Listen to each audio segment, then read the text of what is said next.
chers compatriotes, à l'aube d'une nouvelle année, je vous souhaite à chacun de vous une bonne et heureuse année 2024.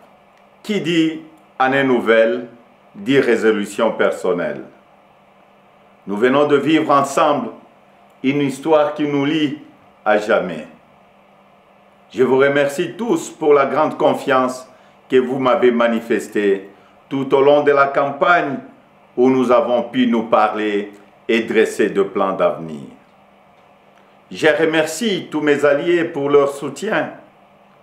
Je vous remercie tous pour le vote massif que vous m'avez accordé. Au cours de nos rencontres, j'ai constaté que nous voulions tous un avenir meilleur pour nos familles, nos enfants. La sécurité pour tous, la santé, les écoles, l'eau, l'électricité, de routes, de ponts, de bacs, de l'emploi, le salaire décent, un logement. Toutes ces choses simples qui devraient faire la dignité de tout Congolais, nous en rêvons. Je n'ai pas oublié les espoirs que vous avez placés en moi. Je n'ai pas oublié non plus vos exigences sur la qualité de celui qui doit gouverner notre pays. Vous me l'avez clairement exprimé.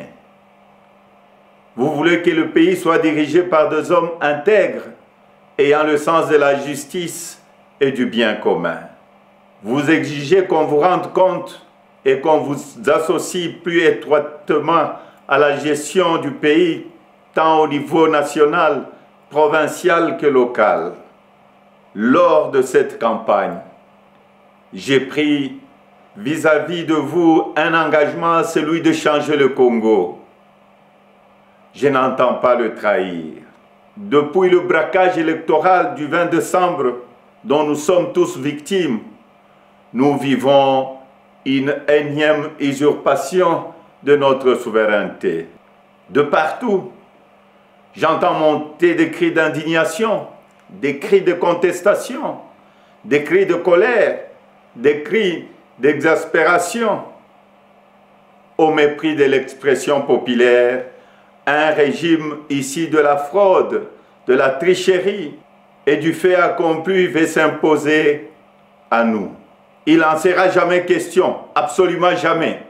À l'aube de cette année nouvelle, au cours de laquelle nous aspirons à la paix, à la sécurité, à la stabilité et au développement, nous savons tous que nous ne pourrons jamais bâtir une nation apaisée et tisser le lien du vivre ensemble sur le mensonge, la fraude et la tricherie.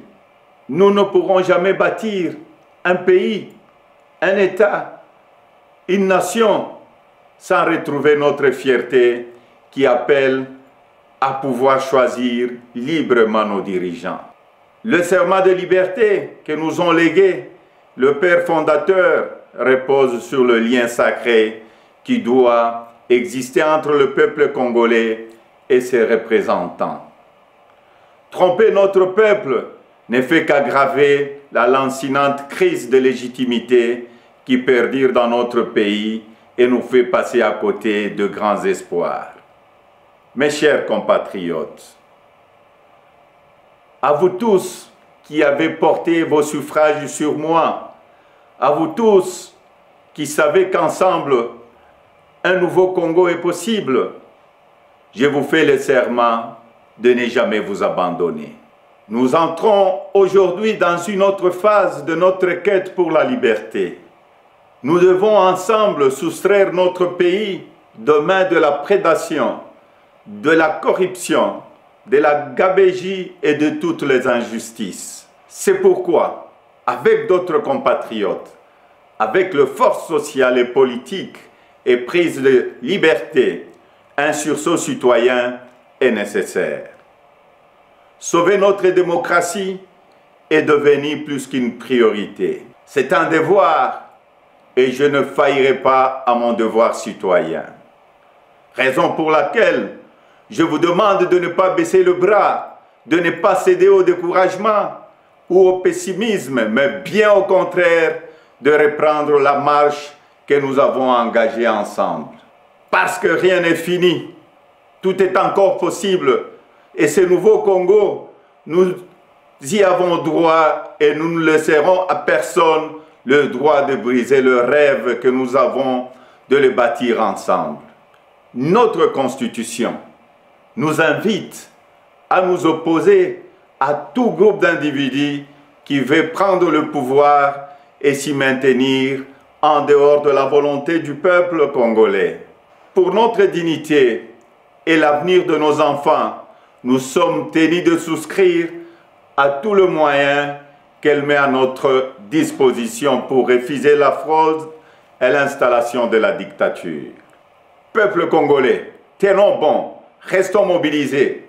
Le temps de l'action est venu.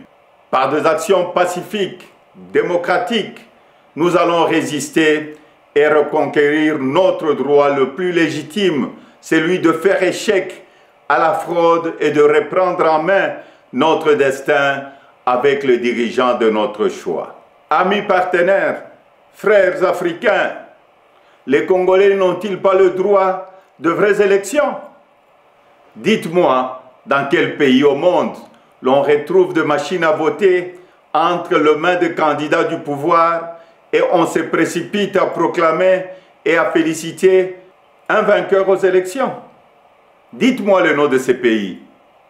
Citez-moi un seul pays au monde où l'on décide de prolonger la période des élections de 11 heures à 6 ou 7 jours et on se précipite ensuite à féliciter le vainqueur. Citez-moi un seul pays dans le monde où on proclame le vainqueur sur la base de bureaux de vote et de machines à voter dont on ne connaît même pas le nombre au jour de l'élection. Personne ne peut s'ériger en complice de cette fraude électorale que nous accepterons jamais. Que vive la République démocratique du Congo, unie, libre et prospère. Merci.